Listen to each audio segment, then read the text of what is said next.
Good morning, students. Today we will understand functions of money. There are many functions of money, but properly understand करने के लिए हमने functions of money को 3 categories में divide किया है. एक होता है primary function of money, एक होता है secondary function of money, next one is contingent function of money. बेटा जो प्राइमरी फंक्शन जो होता है ना उसमें दो चीजें होती हैं. एक तो मनी क्या होती है, मीडियम ऑफ एक्सचेंज होती है, और दूसरा क्या होता है, major of value. Secondary function में बेटा स्टैंडर्ड ऑफ डेफर्ड पेमेंट होती है मनी, और store of value. Contingent function जो है बेटा उसमें ऐसे कहा गया है, फर्स्ट है distribution of national income, next one है मैक्सिमाइजेशन ऑफ सेटिस्फैक्शन, नेक्स्ट है basics of credit creation, next is productivity of capital, next one is bearer of option and guarantee of solvency. अब हम एक एक फंक्शन को detail में पढ़ते हैं. Our first function is primary function and it has two parts, that is medium of exchange and measure of value.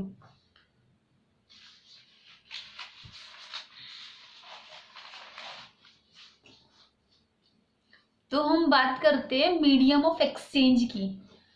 Medium of exchange में हम ये कहेंगे बेटा money is medium of exchange. Money as a medium of exchange divides the exchange transactions into two parts, namely sale and purchase. As you know very well, in barter system we have to do sell and purchase at same time, but money ने क्या कर दिया, क्योंकि money medium of exchange है इसलिए जो exchange transaction है उसको मनी ने टू पार्ट्स में डिवाइड कर दिया, that is sale and purchase. The goods and services are first exchanged for money. क्या होता है, गुड्स और सर्विसेज को आप क्या कर सकते हो, मनी में एक्सचेंज कर सकते हो. Then with the help of money क्या कर सकते हो आप, the necessary goods and service can purchased and when needed arises. पता है ना आपको क्या, कि जब भी हमें कोई भी चीज हमारे पास एक्सेस है तो हम उसको सेल कर सकते हैं, और मनी की हेल्प से जो नीडेड चीजें हैं, नेसेसिटी की चीजें हैं, उनको हम परचेज कर सकते हैं. तो मनी ने क्या कर दिया बेटा, मनी ने सेल और परचेज जो एक साथ होता था उसको सेपरेट कर दिया. ठीक है, तो हम क्या कहेंगे, money facilitates the sale and purchase independently of each other. Since money facilities the exchange of goods and services, this function of money remove the difficulty of double coincidence of want. जो double coincident of want थी उसको क्या कर दिया, money ने खत्म कर दिया, रिमूव कर दिया. ठीक है, तो हम क्या कहेंगे, मीडियम ऑफ एक्सचेंज में क्या हुआ, एक तो क्या हुआ, डिसीजन मेकिंग सॉल्व हो गया. मतलब हमें क्या खरीदना है और क्या बेचना है ये बिल्कुल इजी हो गया डिसीजन लेना. ठीक है, नेक्स्ट हम कहेंगे सेव टाइम एंड एनर्जी. क्या हो गया, मनी की वजह से जो हमें टाइम लगता था, डबल कोइंसिडेंस ऑफ वांट की जो प्रॉब्लम थी, हमें एक ऐसे पर्सन को सर्च करना होता था जो हमारे पास जो चीज एक्सेस है वो खरीद ले, और जो हमें चाहिए वो उसके पास हो, तो उसमें बहुत ज्यादा टाइम लगता था. लेकिन मनी ने क्या कर दिया, अब आपको ऐसे किसी भी पर्सन को सर्च करने की जरूरत नहीं है, जो आपके पास एक्सेस है आप उसको सेल कर सकते हो, और जो आप खरीदना चाहते हो मनी के बेस पे उसको खरीद सकते हो. ठीक है, तो मनी ने क्या किया, save time and energy. Next है बेटा एनेबल्ड मल्टीलेटरल ट्रेड. मनी ने क्या कर दिया, जो आज एमएनसीज आई हुई है, मल्टीनेशनल कंपनीज आई हुई है, बड़े बड़े लेवल पे प्रोडक्शन हो रहा है, सेल परचेज हो रही है, वो किस बेस पे हो रहा है, क्योंकि मनी जो है वो मीडियम ऑफ एक्सचेंज है. ठीक है, तो मनी ने क्या किया, मल्टीलेटरल ट्रेड को इंकरेज किया. ठीक है, मनी क्या होती है, किसी भी पर्सन की, किसी भी कंट्री की परचेजिंग पावर होती है. ठीक है, तो मनी ने क्या किया, हर पर्सन की, हर कंट्री की परचेजिंग पावर को इंक्रीज कर दिया, जिसकी वजह से क्या हुआ, increase in number of transactions lead two degree of competition. जिससे क्या हुआ, जो ट्रांजेक्शंस होते थे कंपेरेटिवली बार्टर सिस्टम से ज्यादा ट्रांजेक्शन क्या होने लग गए, मनी में होने लग गए, जिसकी वजह से क्या हो गया, कंपटीशन जो है वो क्या हो गया, बढ़ गया। ठीक है, तो मीडियम ऑफ एक्सचेंज की फॉर्म में मनी ने क्या किया, मनी ने सेल परचेज को इजी कर दिया। ठीक है, डिसीजन मेकिंग को सोल्व कर दिया आसानी से, टाइम सेव होता है, एनर्जी सेव होती है, मल्टीलेटरल ट्रेड को इंकरेज कर दिया, परचेजिंग पावर को इंक्रीज कर दिया और ट्रांजेक्शन बढ़ गए और कंपटीशन का लेवल भी बढ़ गया। ठीक है, this is the primary function of money. Next one is बेटा क्या था, प्राइमरी फंक्शन जो थे वो कितने थे, पहला तो मीडियम ऑफ एक्सचेंज था and second one is as a common measure of value. देखो आपको पता है ना, money act as the standard measure of value of to which all other things can be compared. Money is generally acceptable. It works as the common denominator into which the value of all goods and services are expressed. आपको पता है ना बेटा, आज हम क्या कर सकते हैं, जितने भी गुड्स और सर्विसेज हैं उनकी वैल्यू को मनी में एक्सप्रेस कर सकते हैं। When all values are expressed in term of money, it becomes easier for everyone to compare the relative value of any two goods. अब हम क्या कर सकते हैं, कोई भी टू कमोडिटीज हैं तो उनकी प्राइस को लेके हम कंपैरिजन कर सकते हैं कि कौन सी एक्सपेंसिव है और कौन सी सस्ती है, चीपर है। ठीक है, तो मनी ने क्या कर दिया, कॉमन मेजर ऑफ वैल्यू। अब बेटा जो कॉमन मेजर ऑफ वैल्यू है ना, उसी की वजह से क्या हुआ, सिंप्लीफाइज अकाउंट्स। जो आज हम अकाउंटिंग ट्रीटमेंट करते हैं, जो हम अकाउंट्स प्रिपेयर करते हैं, प्रॉफिट एंड लॉस अकाउंट बनाते हैं, बैलेंस शीट बनाते हैं, आज हर चीज को हम किस में मेजर कर पाते हैं, मॉनेटरी यूनिट में मेजर कर पाते हैं। वो किसने पॉसिबल किया, मनी ने पॉसिबल किया। और बेटा मनी के बेस पे क्या होता है, यूनिक इन्फॉर्मेशन इज यूटिलाइज्ड। जो यूनिक इन्फॉर्मेशन होती है कि भारत की जो जीडीपी है वो इतनी है, 2018 में इतनी थी, 2020 में लगभग एक्सपेक्टेड इतनी हो जाएगी, वर्ल्ड के जो पावरफुल कंट्रीज हैं जिनके जीडीपी ज्यादा है वो ये हैं, ये किसने पॉसिबल किया, ये मेजरमेंट मनी ने। जब मनी का इस फंक्शन ने काम किया कि मनी क्या हो गई, मेजर ऑफ वैल्यू करती है। ठीक है, ये था आपका as a common measure of value. Next है बेटा as a standard deferred payment. बेटा मनी जो होती है ना, मनी ने क्या किया, क्रेडिट ट्रांजेक्शन और borrowing and lending operation were not possible in barter system. As you know very well बेटा, बार्टर सिस्टम में बोरोविंग और लेंडिंग ऑपरेशंस जो थे वो पॉसिबल नहीं थे, but in money exchange system such type of transaction are done very frequently. तो क्या हो गया, आज हम क्या कर सकते हैं, इजीली लोन आसानी से ले सकते हैं, आसानी से दिया जा सकता है उसको। तो जो हमारी जो आज फाइनेंशियल मार्केट जो है एग्जिस्टेंस में, वो किस फंक्शन का परिणाम है, इसी का standard of deferred payment. Standard of deferred payment की वजह से क्या हो रहा है बेटा, money encourage such transaction and help in capital formation and economic development of the economy. इसी फंक्शन की वजह से बेटा कैपिटल फॉर्मेशन बढ़ा है। ठीक है, लोग उधार लेके और अपने बिजनेस को कंटिन्यू कर रहे हैं। ठीक है, और उससे क्या हुआ है, इकोनॉमिक डेवलपमेंट हुआ है। Next one is store of value. Store of value में क्या होता है बेटा, आज जो मनी है, मनी को हम बहुत इजीली स्टोर कर सकते हैं। ठीक है, मीन्स सेव नाउ, आज बचा लो, एंड बाय लेटर, बाद में खरीद लेना उस मनी से कुछ भी जो आपको चाहिए। तो क्या होता है, money as a store of value means that money can be used to transfer purchasing power from present to future. आप क्या कर सकते हो, प्रेजेंट में मनी को सेव करके और फ्यूचर में अपनी वांट्स को सेटिस्फाई कर सकते हो।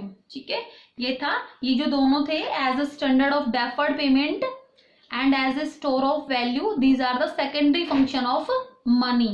And medium of exchange and as a common measure of value, these are the primary function of money. Okay, तो क्या कहा हमने, प्राइमरी फंक्शन में क्या आ गया, medium of exchange as a common measure of value, and secondary function में क्या आ गया, as a standard deferred payment and as a store of value. Next था बेटा हमारा कॉन्टिंजेंट फंक्शन। ठीक है, कॉन्टिंजेंट फंक्शन में क्या होता है बेटे, कॉन्टिंजेंट फंक्शन जो होता है ना, वो डिपेंड करता है प्राइमरी फंक्शन और सेकेंडरी फंक्शन पे। ठीक है, मतलब कॉन्टिंजेंट फंक्शन जो है वो प्राइमरी और सेकेंडरी से ही डेराइव हुआ है। ठीक है। तो जो कॉन्टिंजेंट फंक्शन ऑफ मनी जो होता है बेटा, उसका फर्स्ट पॉइंट है डिस्ट्रीब्यूशन ऑफ नेशनल इनकम। देखो, money helps in optimum distribution of national income among different factor of production that are land, labour, capital, enterprise. ठीक है, तो आपको पता है ना, नेशनल इनकम आप लोग कैलकुलेट कर चुके हो। नेशनल इनकम के बारे में आपको पता है क्या होती है। अब जो जिन्होंने नेशनल इनकम को जनरेट करने में हेल्प की है, मीन्स प्रोडक्शन करने में जिन्होंने हेल्प की है, उन फैक्टर्स को हम क्या करेंगे, डिस्ट्रीब्यूट करेंगे। उनकी रेमुनरेशन, क्या, लैंड को रेंट देंगे, लेबर को वेजेस देंगे, कैपिटल को इंटरेस्ट देंगे और एंटरप्रेन्योर को प्रॉफिट देंगे।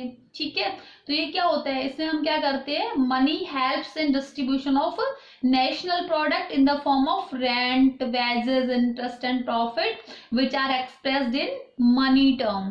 ठीक है, तो ये था आपका डिस्ट्रीब्यूशन ऑफ इनकम। मीन्स जो हमारे फैक्टर ऑफ प्रोडक्शन है, फैक्टर ऑफ प्रोडक्शन जो है हमारे, that are land, labour, capital and entrepreneur.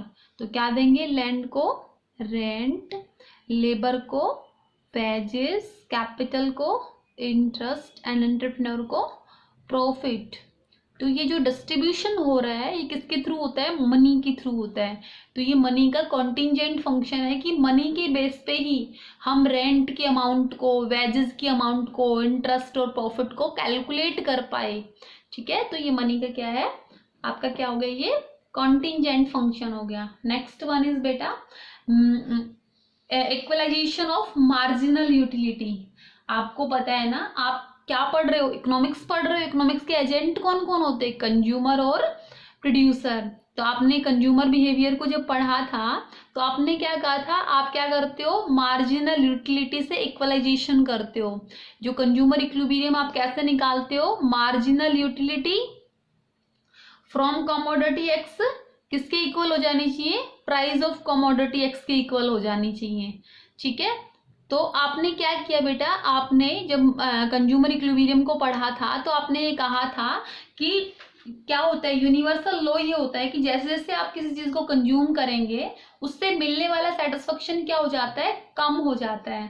ठीक है, तो एक कंज्यूमर कहाँ पे इक्विलिब्रियम पे रहेगा, एक कंज्यूमर वहां पे इक्विलिब्रियम पे रहेगा जब उस पर्टिकुलर कमोडिटी से मिलने वाला जो सेटिस्फेक्शन है वो उस पर्टिकुलर कमोडिटी की कीमत के बराबर हो जाए। तो जो ये हम मार्जिनल यूटिलिटी के थ्रू जो हम सेटिस्फेक्शन को मेजर कर पाए हैं कि एक कंज्यूमर कहाँ पे इक्विलिब्रियम पे रहेगा, वो कब पॉसिबल हुआ, जब हमने मनी की टर्म में प्राइसेस को मेजर किया। ओके, तो क्या कहेंगे हम, money helps the consumer and producer in maximize their satisfaction. और आपको पता है प्रोड्यूसर बिहेवियर भी हमने पढ़ा था और प्रोड्यूसर इक्विलिब्रियम भी हमने पढ़ा था। तो हम क्या कर रहे हैं, कंज्यूमर का जो सेटिस्फेक्शन डेराइव होगा तो क्या कहेंगे, a consumer derive maximum satisfaction by equating the price of each commodity with its marginal utility. तो हमने क्या कहा है, कंज्यूमर कब इक्विलिब्रियम पे रहेगा, जब उस कमोडिटी से मिलने वाली मार्जिनल यूटिलिटी उस कमोडिटी की कीमत के बराबर हो जाएंगी। तो एक कंज्यूमर जो है वो मैक्सिमम सेटिस्फेक्शन डेराइव कर पाएगा।